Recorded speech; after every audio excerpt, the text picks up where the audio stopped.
جیسا کہ میں نے عرض کیا تھا، سورہ بقرہ کے پہلے 4 رکوع نہایت اہم ہیں، نہایت جامع ہیں۔ پہلے 2 رکوعوں میں 3 قسم کے انسانوں کی وضاحت کی گئی، 3 قسم کے کردار کے نقشے کھینچ دیے گئے۔ تیسرے رکوع میں قرآن مجید کی دعوت کا خلاصہ آ گیا، توحید فی العقیدہ، توحید فی العمل، یعنی عبادت اللہ کی، ایمان بالرسالت، قرآن مجید کو منزل من اللہ کلام ماننا۔ اس میں اگر شک ہے تو جو بھی چیلنج تھا، اگر واقعتاً تمہیں شک ہے، حقیقت میں شک نہیں ہے، لیکن جیسا کہ تم کہہ رہے ہو کہ تمہیں شک ہے تو کوشش کرو اس کے مقابلے کی ایک صورت بنا لاؤ۔ پھر آخرت، جنت اور دوزخ، ان دونوں کا تذکرہ ہو گیا۔ پھر ایک خاص مسئلہ جو قرآن مجید کے اسلوب پر اعتراض کی شکل میں آیا کہ اس میں مچھر جیسی حقیر شے کا بھی تذکرہ ہے، اس کی حکمت بیان کر دی گئی کہ تشبیہ اور تمثیل میں ظاہر بات ہے کہ ممثل لہو اور ممثل بہی میں مناسبت چاہیے۔ جس چیز کے لیے تمثیل بیان کی جا رہی ہے، جس شے سے تمثیل بیان کی جا رہی ہے، ان میں مناسبت ہونی چاہیے، اس میں عظیم یا حقیر کا کوئی سوال نہیں۔ پھر یہ بات کہ جن لوگوں کے دلوں میں زیغ ہے، کجی ہے، وہ اس قرآن سے بھی ان کی ضلالت میں، گمراہی میں اضافہ ہوگا۔ جو لوگ طالب حق ہیں ان کو یہ قرآن مجید ہدایت دے گا، اور کن کو اللہ گمراہ کرتا ہے؟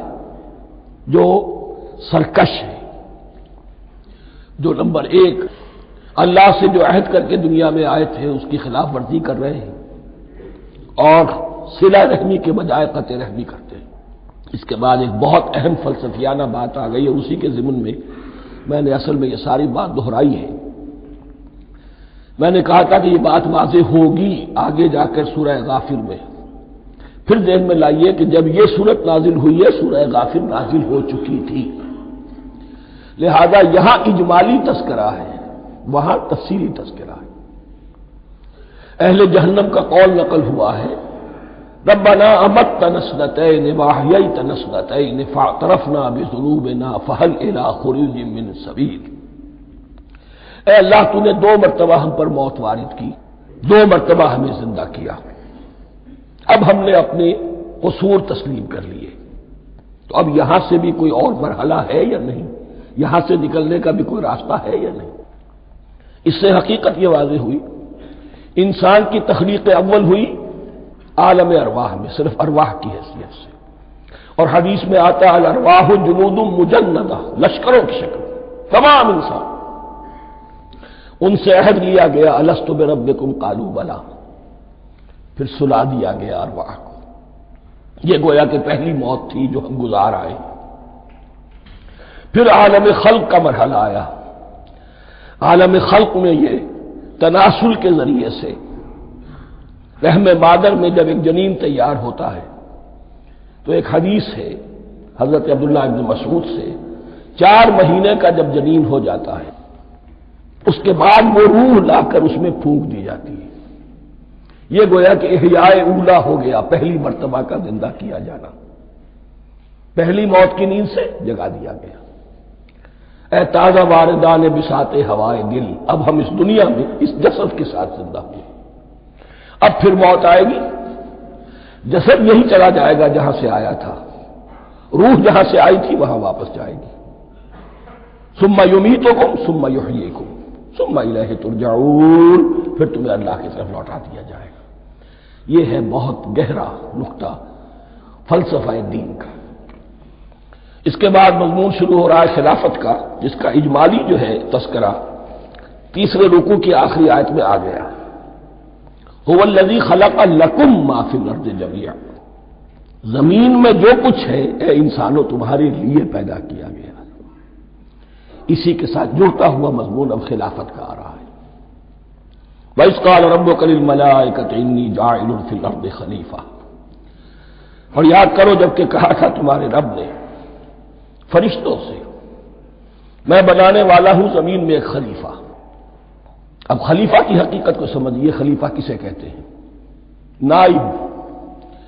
عام طور پر لوگوں کو مغالطہ ہوتا ہے کہ خلیفہ جانشین جو ہے وہ تو کسی کے موت کے بعد ہوتا ہے، زندگی میں تو نہیں ہوتا۔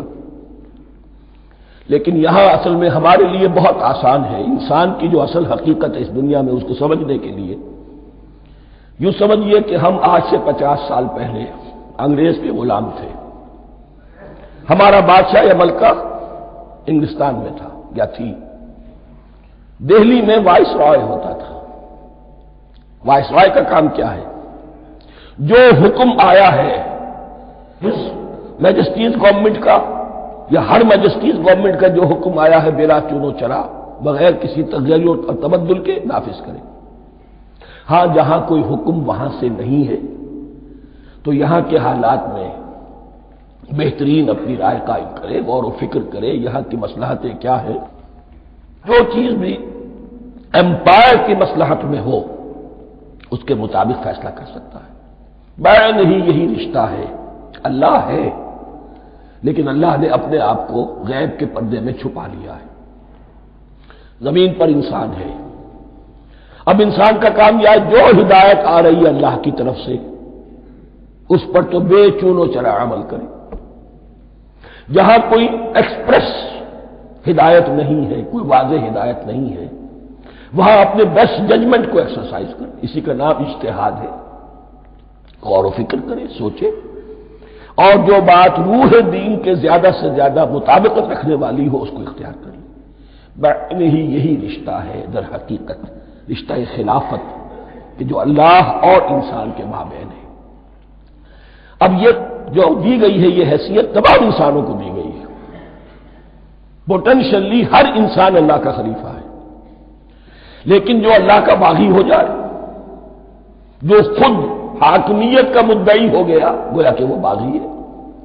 اب اگر شاہجہان بادشاہ تھا، اس کا کوئی ولی عہد تھا، اور ولی عہد جو ہے صبر نہیں کر سکتا، اپنے باپ کی زندگی ہی میں بغاوت کر دیتا ہے، حکومت حاصل کرنا چاہتا ہے، تو اب وہ کیا ہے؟ واجب القتل ہے۔ جو لوگ بھی حاکمیت کے مدعی ہو گئے ویسے تو حقیقت واجب القتل ہے، لیکن دنیا میں مہلت دی ہے اللہ نے، یہ دارالامتحان ہے، فوراً قتل نہیں کرتا، فوراً ختم نہیں کرتا۔ وَلَوْلَا كَلِمَةٌ سَبَقَتْ مِنْ رَبِّكَ إِلَىٰ أَجَلٍ مُّسَمًّى لَقُضِيَ بَيْنَهُمْ، اگر یہ پہلے بات طے نہ ہو چکی ہوتی، ایک وقت معین تک کے لیے انہیں مہلت اللہ نے نہ دی ہوتی تو اللہ فیصلہ چکا دیتا، لیکن مہلت دی ہے۔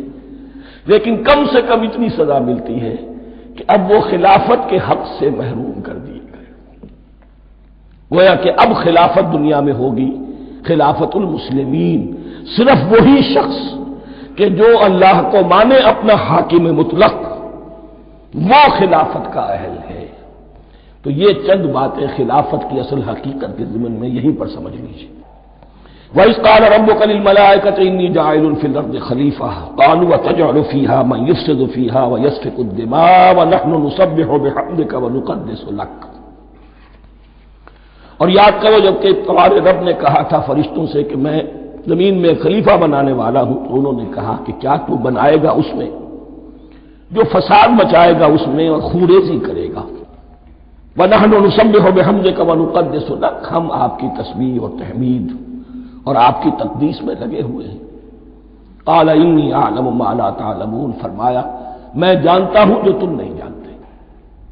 اب یہاں سوال پیدا ہوتا ہے کہ فرشتوں کو یہ گمان کیسے ہوا، یہ خیال کیسے ہوا؟ دو رائے ہیں اس میں۔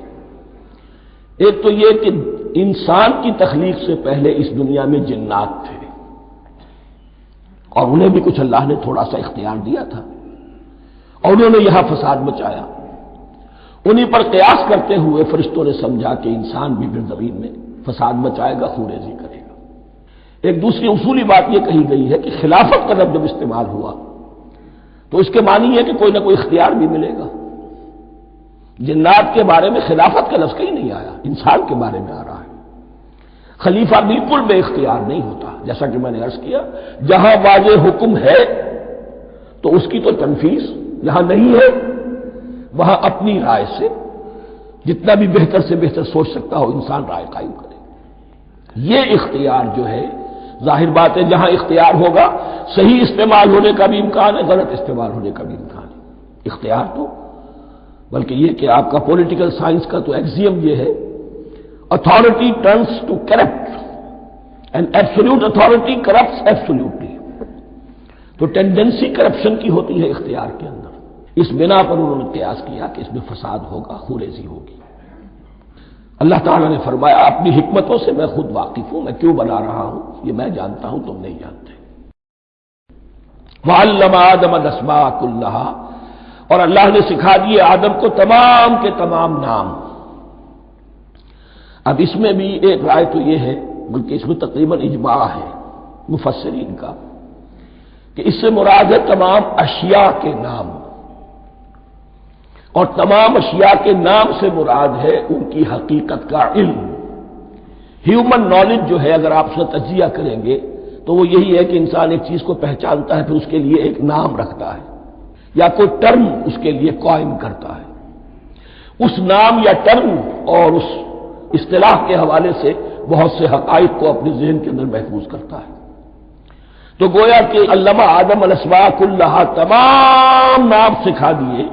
کل مادی کائنات کے اندر جو کچھ وجود میں آنے والا تھا ان سب کی حقیقت سے پوٹینشلی حضرت آدم کو آگاہ کر دیا. یہ پوٹینشل علم ہے، ہیومن نالج، جو ایکوائرڈ نالج ہے، جو انسان کو سم اور بسم اور اپنے اس دماغ کے کمپیوٹر کے ذریعے سے حاصل ہوتا ہے. ایک ہے ریویلڈ نالج جو اللہ وحی کے ذریعے سے بھیجتا ہے. ایک ہے ایکوائرڈ نالج، انسان خود علم حاصل کرتا ہے. اس نے آنکھوں سے دیکھا، کان سے سنا، نتیجہ نکالا، اور اس کمپیوٹر نے اس کو پروسیس کیا، اس نتیجے کو کہیں میموری کے اندر سٹور کر لیا. یہ کمپیوٹر ہے بہت بڑا. پھر کچھ اور دیکھا، کچھ اور سنا، کچھ چھو کر معلوم ہوا، کچھ چکھ کر معلوم ہوا، کچھ سونگھ کر معلوم ہوا، کوئی اور نتیجہ نکلا، اسے وہ پاس میموری کے ساتھ اس کو ٹیلی کیا اور نتیجہ نکالا. اس طرح رفتہ رفتہ ان السمع والبصر والفؤاد کل اولئک کان عنہ مسئولا. یہ ایکوائرڈ نالج تین چیزوں سے انسان کو حاصل ہو رہا ہے، سماعت، بصارت اور یہ عقل، جو فائدہ اخذ کرتی ہے، جو اس کو پروسیس کرتی ہے، اس تمام جو سینس ڈیٹا اس کو مہیا ہوتا ہے سینس آرگنز کے ذریعے سے. یہ علم ہے جو پوٹینشلی حضرت آدم کو دے دیا گیا.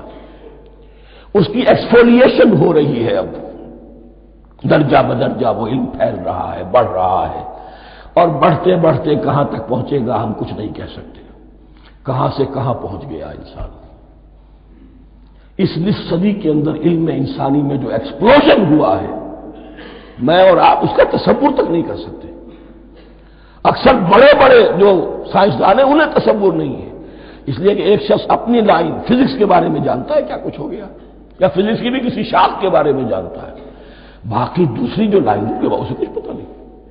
اسپیشلائزیشن کا دور ہے، لہذا جو ایکسپلوژن کہا جائے، دھماکہ ہوا ہے علم کا، اس کا کوئی اندازہ نہیں ہے ہمارے پاس. اور کس تیزی کے ساتھ وہ چیز آگے بڑھ رہی ہے، کس تیزی کے ساتھ ایک چیز آج جو ایجاد ہوئی چند دنوں کے اندر اندر اس کے بعد اس کا نیا کوئی ورژن آ جاتا ہے اور یہ چیز جو ہے آبسولیٹ ہو جاتی ہے. کمیونیکیشن کے اندر جو انقلاب عظیم برپا ہوا، تو آپ یہ سمجھیے کہ اقبال نے جو شعر کبھی کہا تھا کہ عروج آدم خاکی سے انجم سہمے جاتے ہیں کہ یہ ٹوٹا ہوا تارا مہ کامل نہ بن جائے. اور یہ مہ کامل بنے گا کب؟ جب دجال کی شکل اختیار کرے گا. دجال کون ہوگا؟ جو ان تمام قواعد طبیعہ کے اوپر قابو پا لے گا، جب چاہے گا جہاں چاہے گا بارش برسائے گا، رزق کے تمام خزانے اپنے ہاتھ میں لے لے گا، جو اس کے اوپر ایمان لائے گا اسی کو ملے گا، کسی اور کو نہیں ملے گا. اس کی آواز پوری دنیا میں سنائی دے گی. وہ چند دنوں کے اندر پوری دنیا کا چکر لگا لے گا. یہ ساری چیزیں جو حدیث میں دجال کے بارے میں آئی ہیں وہ اسی علم آدم ایکوائرڈ نالج کے اس حد کو پہنچ جانا کہ وہ ٹوٹل مسٹریز نیچر کی جو ہے وہ اس پر منکشف ہو جائے اور ان قواعد طبیعہ کو وہ ہارنس کر لے، قابو میں لے آئے اور انہیں استعمال کرے. کبھی جب ہمارے کسی بہت 200-300ویں کوئی پیڑھی میں کوئی ہمارے جد امجد ہوں گے جنہوں نے کوئی چٹان دیکھی کہ گری، پتھر پر پتھر ٹکرایا تو آگ اس میں سے شعلہ نکلا، اس کا یہ مشاہدہ کافی ہو گیا آگ پیدا کرنے کے لیے. پتھروں کو ٹکراؤ آگ پیدا کر لو. یہ اس دور کی سب سے بڑی ایجاد تھی، آگ، انرجی۔ اب وہ انرجی کہاں سے کہاں پہنچی؟ وہ آگ نے بھاپ کی شکل اختیار کی، پھر ہم نے بجلی ایجاد کی، اور کب کیا ہے، ایٹمک انرجی ہے، اور ڈبل کیا کیا ہے، واللہ اعلم۔ ان تمام چیزوں کا تعلق ہے خلافت ارضی کے ساتھ۔ لہذا فرشتوں کو جو بتایا گیا وہ یہ ہے کہ آدم کو علم بھی دیا جا رہا ہے، صرف اختیار ہی نہیں دیا جا رہا، علم دیا جا رہا ہے۔ وَعَلَّمَ آدَمَ الْأَسْمَاءَ كُلَّهَا ثُمَّ عَرَضَهُمْ عَلَى الْمَلَائِكَةِ، پھر ان تمام اشیاء کو پیش کیا فرشتوں کے سامنے۔ فَقَالَ أَنبِئُونِي بِأَسْمَاءِ هَؤُلَاءِ، اور فرمایا کہ مجھے بتاؤ ان چیزوں کے نام، ان کنتم صادقین، اگر تم سچے ہو۔ قالوا سبحانك لا علم لنا الا ما علمتنا، انہوں نے کہا پروردگار تو پاک ہے ہر نقص سے، ہر عیب سے، ہر ضعف سے، ہر احتیاج سے، مبرہ ہے، منزہ ہے، اعلیٰ ہے، عرفہ ہے۔ لا علم لنا الا ما علمتنا، ہمیں کوئی علم حاصل نہیں سوائے اس کے جو تو نے ہمیں سکھا دیا ہے۔ اس کی تعبیر یہی بہتر معلوم ہوتی ہے کہ ملائکہ کی حیثیت در حقیقت اس کائناتی جو حکومت ہے اللہ کی، آفاقی حکومت، اس کے کارندوں کی ہے، یا اس کے سول سرونٹس ہیں۔ تو ہر ایک کو صرف اس کے شعبے کے متعلق علم دیا گیا ہے، علم جامع نہیں ہے، تمام چیزوں کا علم یہ معلوم کرنے کی استعداد ان کے پاس نہیں ہے۔ کوئی فرشتہ فرض کیجئے بارش کے اوپر مامور ہے، کوئی پہاڑوں پر مامور ہے، جس کا ذکر سیرت میں آتا ہے کہ جب طائف میں حضور پر پتھراؤ ہوا ہے تو اس کے بعد ایک فرشتہ حاضر ہوا ہے کہ میں ملک الجبال ہوں، اللہ نے مجھے پہاڑوں پر مامور کیا ہوا ہے، آپ اگر فرمائیں تو جن لوگوں نے آپ کو ستایا ہے، یہ جو طائف جن دو پہاڑوں کے درمیان یہ وادی ہے، ان کو آپس میں ٹکرا دو کہ یہ پس کر سرما بن جائے۔ آپ نے فرمایا نہیں، کیا عجب، اللہ تعالیٰ ان کی اگلی نسلوں کو ہدایت دے دے۔ تو فرشتے ہیں، کوئی پہاڑوں پر مامور ہے، کوئی کسی خدمت پر مامور ہے، ان کو علم دیا گیا ہے صرف انہی کی اپنی جو بھی فرائض منصبی ہیں ان کے شعبے سے متعلق، کل نہیں۔ جامعیت جو ہے علم کی وہ ہے کہ جو حضرت آدم علیہ السلام کو پوٹینشلی دے دی گئی، اور جو اب بڑھتے بڑھتے ایک بہت تناور درخت بن چکا ہے۔ سبحانک لا علم لنا الا ما علمتنا انک انت العلیم الحکیم، یقیناً آپ ہی کی ذات ہے جو کل کے کل علم کی حامل ہے، اور جس کے اوپر حکمت بھی، جس کی حکمت بھی کامل ہے۔ باقی تو ہر مخلوق میں سے ہر ایک کا علم ناقص رہے گا۔ العلیم، کل علم کا جاننے والا تو ہی ہے۔ الحکیم، کل حکمت وہ تو تیرے ہی پاس ہے۔ قال یا آدم انبئہم باسمائہم، اللہ نے فرمایا کہ آدم ان کو بتاؤ ان کے نام۔ فلما انباہم باسمائہم، تو جب انہوں نے بتا دیے ان کو، فرشتوں کو، ان کے نام، قال الم اقل لکم انی اعلم غیب السماوات والارض، تو اللہ نے فرمایا کہ میں نے کہا نہیں تھا کہ میں جانتا ہوں آسمانوں اور زمین کی تمام غائب چیزوں کو جو تمہاری نگاہوں سے بھی اوجھل ہے، غیب، میں ہر شے کا جاننے والا ہوں۔ وَأَعْلَمُ مَا تُبْدُونَ وَمَا كُنتُمْ تَكْتُمُونَ، اور میں جانتا ہوں جو کچھ تم ظاہر کر رہے تھے اور جو کچھ تم چھپا رہے تھے۔ چھپانے میں محسوس ہوتا ہے کہ ان کی خواہش یہ تھی کہ خلافت ہمیں ملے، ہم خدام ادب ہیں، ہر وقت تسبیح و تحمید اور تقدیس میں مصروف ہیں، جو حکم ملتا ہے بجا لاتے ہیں، تو یہ خلافت کسی اور مخلوق کو کیوں ملے؟ یہاں صرف یہ اور بتا دوں کہ یہ چونکہ اب ایک تیسری مخلوق کا ذکر بھی بعد میں آئے گا، 3 صاحب تشخص مخلوقات ہیں اللہ کی، صاحب تشخص، صاحب شعور، جن میں میں کا شعور ہے، انا، میں۔ ایک ملائکہ ہے، ان کی تخلیق نور سے ہوئی ہے۔ ایک انسان ہے جن کی تخلیق گارے سے ہوئی ہے۔ ایک جنات ہیں جن کی تخلیق آگ سے ہوئی ہے۔ باقی حیوانات ہیں، ان میں شعور تو ہے، خود شعور ہی نہیں ہے۔ Self consciousness, this is the world of difference between consciousness and self consciousness. انسان جب دیکھتا ہے تو اس کو یہ بھی معلوم ہے میں دیکھ رہا ہوں، کتا بلا دیکھتا ہے، اسے یہ اندازہ نہیں ہوتا کہ میں دیکھ رہا ہوں، دیکھنے کا ایک نتیجہ ہے جو نکل آتا ہے، لیکن میں کا وجود نہیں ہے۔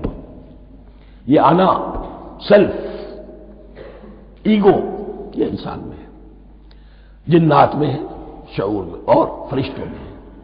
ایک نوری مخلوق، ایک ناری مخلوق، ایک زمین کے اس کرسٹ میں، یہ جو مٹی اور پانی کا جو مرغوبہ ہے گارے کی شکل میں، اس سے بنا ہے۔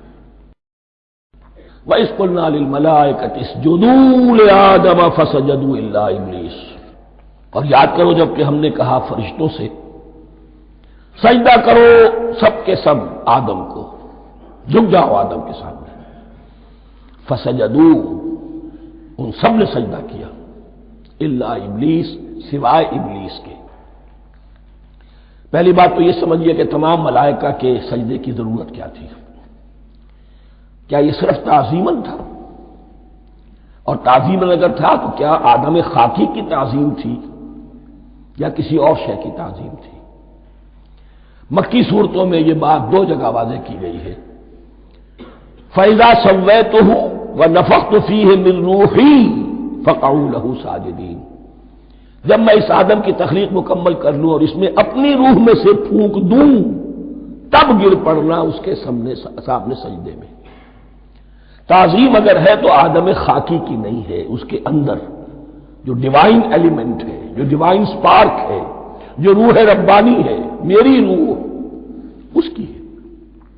اور نمبر دو، اس کی حکمت کیا ہے، علت کیا ہے، غرض و غائب کیا ہے؟ جیسا کہ میں نے عرض کیا، اس کائنات کی اس حکومت کے کارندے تو وہ ہیں۔ خلیفہ بنایا جا رہا انسان کو، جب تک یہ ساری سول سروس اس کے تابع نہ ہو، خلافت کیسے کرے گا؟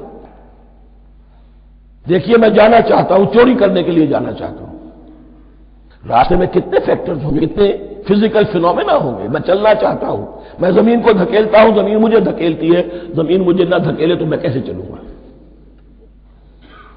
یہ پوری کائنات جو ہے، یہ جب ہم کوئی ارادہ کرتے ہیں اور کوئی فیل کرتے ہیں تو اس فیل کے پورے ہونے میں، اس کے ظہور میں نہ معلوم کون کون سے ایلیمنٹس ہیں، کون کون سی فورسز آف دی نیچر ہیں جو ہمارے ساتھ موافقت کرتی ہے تو ہم وہ کام کر سکتے ہیں، اور ان سب پر فرشتے مامور ہیں، ہر ایک کی اپنی ڈومین ہے۔ اگر وہ تابع نہ ہو تو خلافت کی کوئی معنی نہیں۔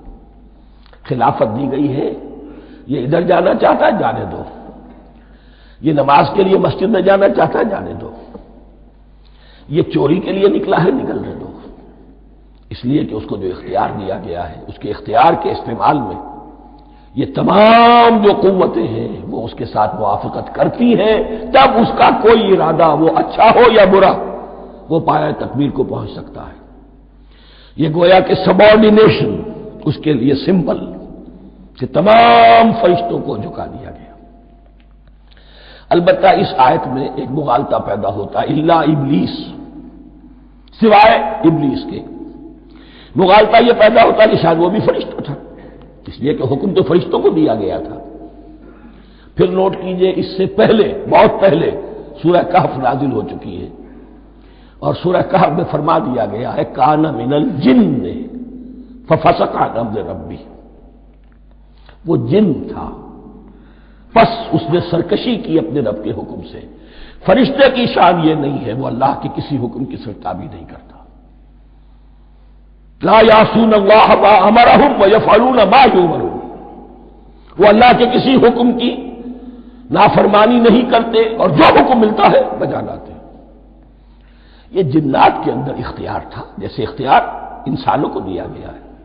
جنات میں نیک بھی ہے، بد بھی ہے، اعلیٰ بھی ہے، ادنا بھی ہے، جیسے انسانوں میں۔ لیکن یہ عزازیل جو جن تھا، علم اور عبادت دونوں کے اعتبار سے بہت بلند ہو گیا تھا، اور یہ فرشتوں کا یوں سمجھیے کہ ہم نشین، فرشتوں کے ساتھ اس طور سے شامل، جیسے بہت سے انسان بھی اگر اپنی بندگی میں، زہد میں، عبادت میں، نیکی میں ترقی کرے تو ان کا ملائے اعلیٰ کے ساتھ، عالم ارواح کے ساتھ، عالم ملائکہ کے ساتھ ایک رابطہ قائم ہوتا ہے۔ اسی طریقے سے جو عزازیل تھا، جن ہونے کے باوجود اپنی نیکی، عبادت، پارسائی اور اپنے علم میں فرشتوں سے بہت آگے تھا، اس لیے معلم الملکوت کی شکل اختیار کر چکا تھا۔ اس کو ذہن تھا یہ بات، جیسا کہ میں نے عرض کیا 7 مرتبہ قرآن میں یہ بات آئی ہے، قصہ ابلیس و آدم، کہ فرشتوں کو حکم ہوا کہ سجدہ کرو، سب جھک گئے، ابلیس نے سجدے سے انکار کر دیا 7 مرتبہ۔ یہ 7ویں مرتبہ ہے جو ہم پڑھ رہے ہیں، مصحف میں پہلی مرتبہ آ رہا ہے، ترتیب نزول میں 7ویں مرتبہ آ رہا ہے۔ یہ آدم و ابلیس کا قصہ اس سے آگے سورہ اعراف میں آئے گا، پھر سورہ ہجر میں آئے گا، سورہ بنی اسرائیل میں آئے گا، سورہ کہف میں آئے گا، سورہ طٰہٰ میں آئے گا، سورہ صاد میں آئے گا، 6 مرتبہ مکی قرآن میں، 1 مرتبہ یہاں۔ تو یہاں اشارہ نہیں کیا، اس لیے مغالطہ ہو سکتا ہے، لیکن یہ کہ سورہ کہف میں آپ کو بتا چکا ہوں، کان من الجن ففسق عن امر ربہ، اس نے اپنے رب کے حکم سے سرتابی کی۔ نام اس کا عزازیل تھا، ابلیس اس کا صفاتی نام ہے اب، اس لیے کہ اب لسیبلسو کے معنی ہوتے ہیں مایوس ہو جانا۔ یہ اللہ کی رحمت سے بالکل مایوس ہے، اور مایوس جو ہو جائے وہ شیطان ہو جاتا ہے۔ اب میرا تو چھٹکارا نہیں ہے، جتنوں کو برباد کر سکوں کروں، میری تو عاقبت خراب ہو چکی ہے، جتنوں کو اپنے ساتھ، ہم تو ڈوبے ہیں سنم، تم کو بھی لے ڈوبیں گے۔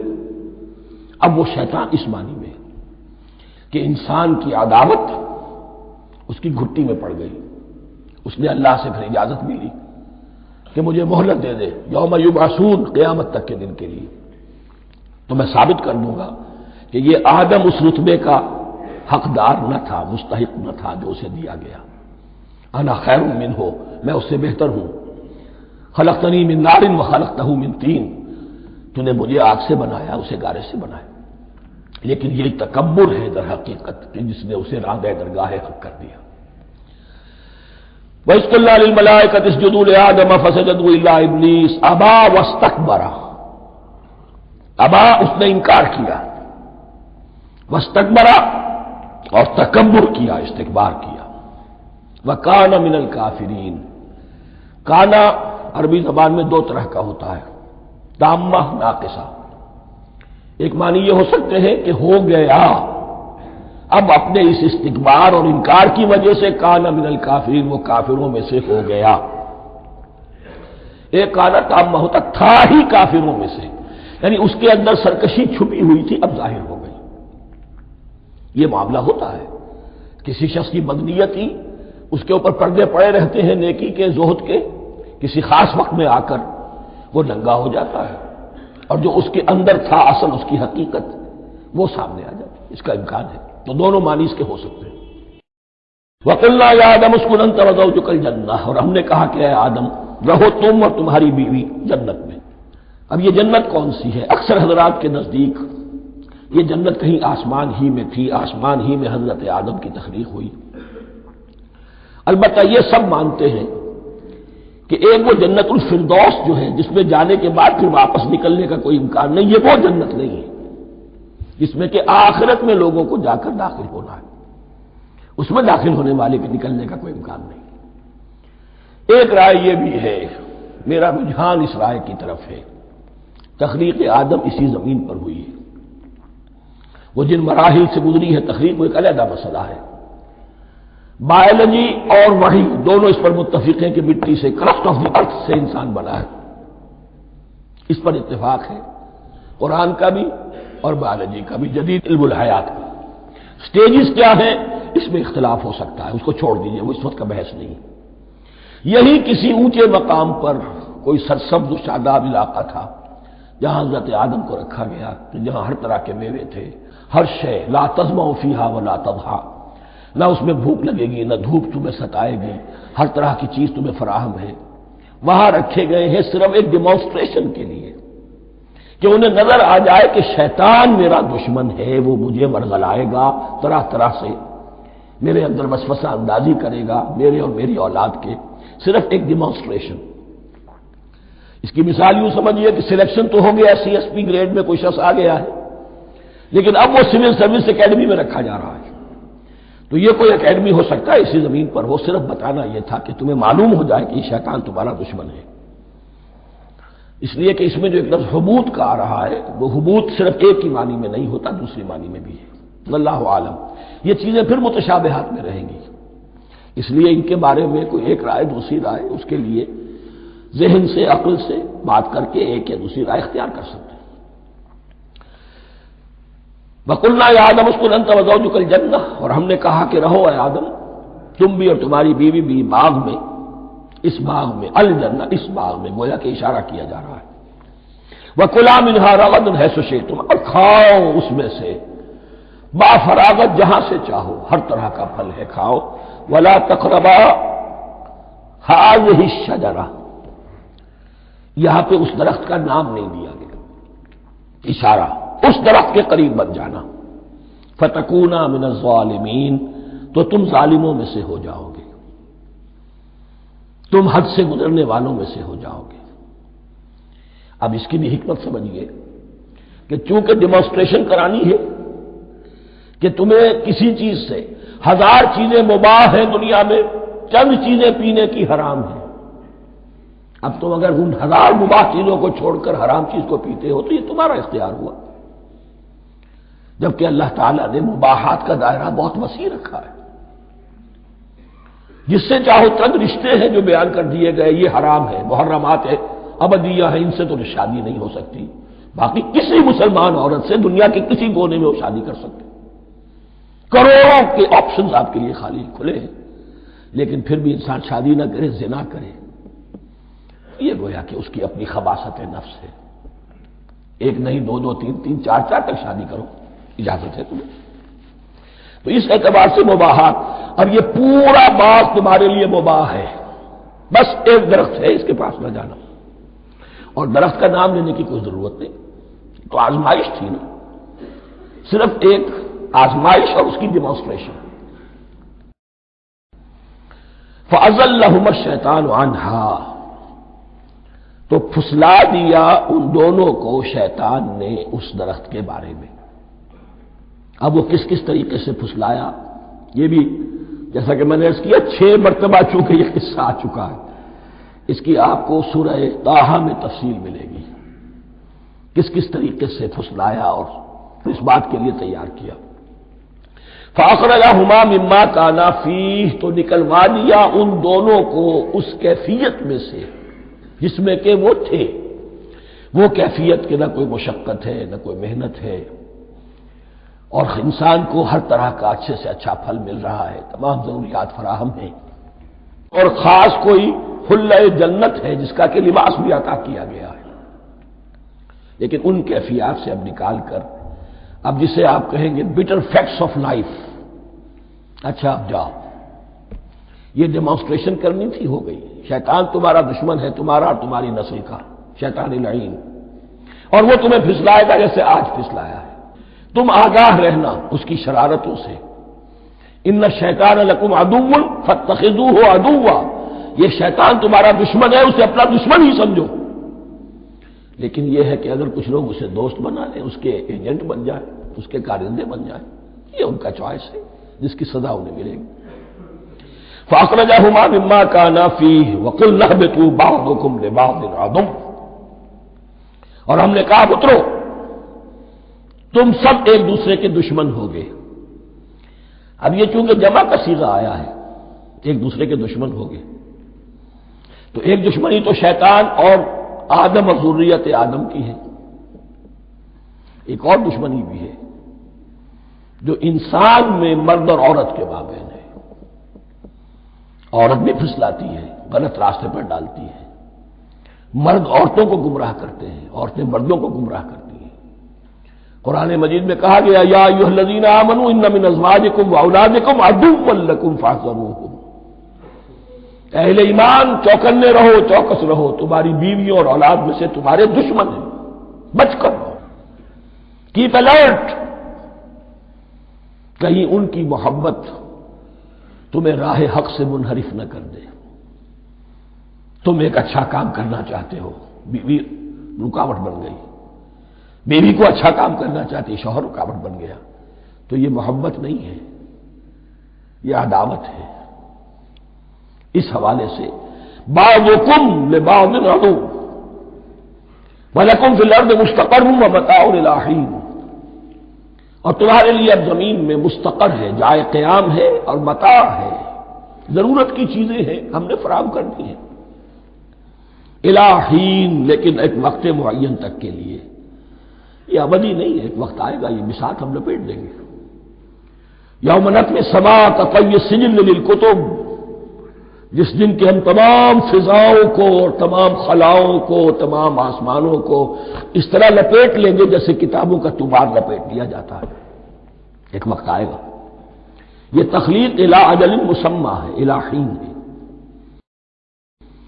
فتلقى آدم من ربه کلمات فتاب علیہ، تو سیکھ لیے، حاصل کر لیے آدم نے اپنے رب سے کچھ کلمات، تو اللہ نے ان کی توبہ قبول کر لی۔ اب اس کی وضاحت سورہ اعراف میں ہے، یہ تو چونکہ پس منظر میں وہ 2/3 قرآن موجود ہے، اس کی وضاحت کیا ہے کہ حضرت آدم میں سخت پشیمانی پیدا ہوئی ہے، میں نے کیا کیا، مجھ سے خطا سرزد ہو گئی، اللہ کے حکم کی میں نے خلاف ورزی کی، لیکن ان کے پاس الفاظ نہیں تھے کن الفاظ میں اللہ سے استغفار کریں، کن الفاظ میں اللہ سے معافی چاہیں۔ اللہ کی رحمت یہ ہوئی کہ اللہ نے الفاظ انہیں خود تلقین فرما دی، یہ اللہ کی شان رحیمی ہے۔ اصل شے جو ہے وہ انسان کے اندر گناہ پر ندامت کا پیدا ہو جانا ہے، یہ اصل توبہ ہے۔ علامہ اقبال نے جو بڑی اپنی آغاز عنفوان شباب میں جو اشعار کہے تھے، ان میں سے ایک شعر کو سن کر پھڑک اٹھے تھے اس وقت کے اساتذہ بھی، موتی سمجھ کے شان کریمی نے چن لیے قطرے جو تھے میرے عرق انفعال کے، انفعال کہتے ہیں شرمندگی کو، شرمندگی سے میری پیشانی پر جو پسینے کے قطرے نمودار ہو گئے، میرے پروردگار کو وہ اتنے عزیز ہوئے، اس نے انہیں موتی کی طرف چن لیا، موتی سمجھ کے شان کریمی نے چن لیے قطرے جو تھے میرے عرق انفعال کے، تو فتلقى آدم من ربه کلمات، ان پر پچھتاوا ہوا، ندامت ہوئی، اللہ نے انہیں الفاظ، وہ الفاظ کیا تھے وہ سورہ اعراف میں ہیں، ربنا ظلمنا انفسنا وان لم تغفر لنا وترحمنا لنكونن من الخاسرین، اے اللہ ہم نے اپنی جانوں پر ظلم کیا ہے، اور اگر تو نے ہمیں بخش نہ دیا اور رحم نہ فرمایا تو ہم تو خسارہ والوں میں ہو جائیں گے، تباہ ہو جائیں گے، برباد ہو جائیں گے۔ یہی پر فوری تقابل موجود ہے، غلطی ابلیس سے بھی ہوئی، حکم سے سرتابی ہوئی، لیکن اس پر ندامت نہیں ہوئی، تکبر کی بنا پر اور اکڑ گیا، انا خیر منہ، غلطی آدم سے بھی ہوئی، نافرمانی ہوئی، لیکن اس پر پشیمان ہوئے اور توبہ کی۔ وہ شیطنت ہے، یہ آدمیت ہے، ورنہ کوئی انسان گناہ سے اور معصیت سے مبرہ نہیں ہے۔ حضور کی ایک حدیث ہے، کل بنی آدم خطاؤون وخیر الخطائین التوابون، آدم کے تمام اولاد، تمام انسان خطا کار ہیں، ان خطا کاروں میں بہتر وہ ہیں، اچھے وہ ہیں جو توبہ کریں۔ تو یہاں حضرت آدم سے غلطی ہوئی، انہوں نے توبہ کی، پشیمانی ہوئی، ندامت ہوئی، اس نے کی اور اس پر جم گیا، اصرار کیا۔ فتلقى آدم من ربه کلمات فتاب علیہ انہ هو التواب الرحیم، یقیناً وہی تو ہے بہت توبہ کو قبول فرمانے والا اور بہت رحم فرمانے والا۔ یہ نوٹ کیجئے گا، توبہ کا لفظ دونوں طرف سے آتا ہے، بندہ بھی تواب، وخیر الخطائین التوابون، تواب بندے بھی ہو گئے، تواب اللہ بھی ہے۔ اس کی اصل حقیقت کیا ہے؟ بندے نے خطا کی اور دور ہو گیا اللہ سے، اللہ نے اپنی رحمت کی نگاہ اس سے پھیر لی، بندے نے توبہ کی، اللہ پھر اپنی رحمت کے ساتھ اس کی طرف متوجہ ہو گیا۔ توبہ کے معنی پلٹنا، بندہ معصیت سے توبہ کر کے اپنی اصلاح کی طرف، بندگی کی طرف، اطاعت کی طرف پلٹ آیا۔ اللہ نے جو اپنی نظر رحمت پھیر لی تھی، اللہ نے پھر وہی اپنی شان غفاری اور رحیمی کے ساتھ بندے کی طرف توجہ فرما لی، جس کے لیے حدیث میں الفاظ آتے ہیں، تم اگر میری طرف بالشت بھراؤ گے میں ہاتھ بھراؤں گا، تم اگر چل کر آؤ گے میں دوڑ کر آؤں گا. ہم تو مائل بکرم ہے کوئی سائل ہی نہیں، راہ دکھلائیں کسے رہنم منزل ہی نہیں. وہ تو تواب ہے. بس فرق یہ ہے کہ تابا بندے کے لیے ہوگا تو الہ ہوگا، تابا الہ، انی تم تو الیک. اور جب اللہ کی طرف سے ہوگا تابا علیہ، وہ اعلیٰ ہوگا، اس پر توبہ کی. یعنی اللہ کی بلند شان ہے تو انسان توبہ کرتا ہے تو اس کی طرف توبہ کرتا ہے. اللہ کی شان کیا ہے؟ وہ توبہ کرتا ہے تو بندے پر اعلیٰ. فتاب علیہ انہ هو التواب الرحیم. قلنا اہبطوا منہا جمیعا، ہم نے کہہ دیا اتر جاؤ اس سے اب تم سب کے سب. فَإِمَّا يَأْتِيَنَّكُم مِّنِّي هُدًى، اب یہاں لفظ آیا اہبطوا، یہاں بھی پہلے بھی آیا ہے. جو حضرات یہ سمجھتے ہیں کہ تخلیق آدم آسمانوں پر ہوئی ہے اور جنت بھی وہ آسمان میں ہے جہاں رکھے گئے تھے، آزمائشی یا ٹریننگ یا ڈیمانسٹریشن والی جنت، وہ یہاں حبوط کا ترجمہ کریں گے کہ آسمان سے زمین پر اترنے کا حکم دیا گیا. جو لوگ سمجھتے ہیں یہی کسی بلند مقام پر تھے، وہ کہتے ہیں کہ نیچے اترو، کسی بڑی اونچی سطح مرتفع پر اگر کوئی جگہ تھی تو اب نیچے اترو اور جاؤ، اب تمہیں زمین میں ہل چلانا پڑے گا اب روٹی حاصل کرنے کے لیے. یہ جو نعمتوں کے دسترخوان یہاں بچھے ہوئے تھے یہ اب تمہارے لیے نہیں ہے. اس کے لیے اس معنی میں لفظ کا استعمال جو ہے وہ آ جائے گا آگے چل کر اسی سورہ بقرہ کے اندر، کہ اس معنی میں بھی سورہ بقرہ کے 7ویں رکوع میں یہ لفظ استعمال ہوا ہے. تو امکان اس کا بھی ہے. بس اس سے آگے ادھر یا ادھر کی زیادہ بحث کرنے کا یہ موقع دورہ ترجمہ قرآن میں نہیں ہے. قُلْ اهْبِطُوا مِنْهَا جَمِيعًا فَإِمَّا يَأْتِيَنَّكُم مِّنِّي هُدًى فَمَن تَبِعَ هُدَايَ فَلَا خَوْفٌ عَلَيْهِمْ وَلَا هُمْ يَحْزَنُونَ. تو جب بھی آئے گی تمہارے پاس میری جانب سے کوئی ہدایت، تو جو کوئی میری ہدایت کی پیروی کرے گا اس کے لیے نہ خوف ہوگا اور نہ وہ حزن سے دوچار ہوگا. یہ ہے علم انسانی کا دوسرا گوشہ، ریویلڈ نالج. اس چوتھے رکوع کا جو حسن ہے اسے دیکھیے. شروع میں ایکوائرڈ نالج کا ذکر ہے جو پوٹینشلی حضرت آدم کی ذات میں رکھ دیا گیا اور جو انسان نے پھر اپنی محنت سے ان السمع والبصر والفؤاد اس کے ذریعے سے آگے بڑھایا. یہ علم ہے چل رہا ہے. آج مغربی اقوام ہم سے بہت آگے ہیں. کبھی ایک زمانے میں مسلمان آگے نکل گئے تھے، لیکن ظاہر بات ہے کہ اس دنیا میں عروج تو انہی کو ہوگا جو ان چیزوں میں سب سے زیادہ جس کی آگہی حاصل ہوگی. البتہ ایک علم وہ ہے جو آسمان سے نازل ہوتا ہے، یہ گیون ہے، ریویلڈ نالج ہے، یہ وحی ہے. فَإِمَّا يَأْتِيَنَّكُم مِّنِّي هُدًى، تمہارے مقام خلافت کا تقاضا یہ ہے جو احکام ہمارے آئے، جو ہدایات ہم بھیجیں ان کو تو پوری طریقے سے اس کی پیروی کرو.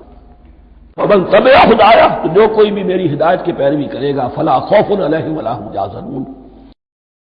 وَالَّذِينَ كَفَرُوا، اور جو ناشکری کریں گے، کفر کریں گے، انکار کریں گے، وَكَذَّبُوا بِآيَاتِنَا، اور ہماری آیات کو جھٹلائیں گے، فَأُولَٰئِكَ أَصْحَابُ النَّارِ هُمْ فِيهَا خَالِدُونَ، تو وہ جہنمی ہوں گے، آگ والے ہوں گے، اس میں ہمیشہ رہیں گے. یہ ہے گویا کہ چارٹر،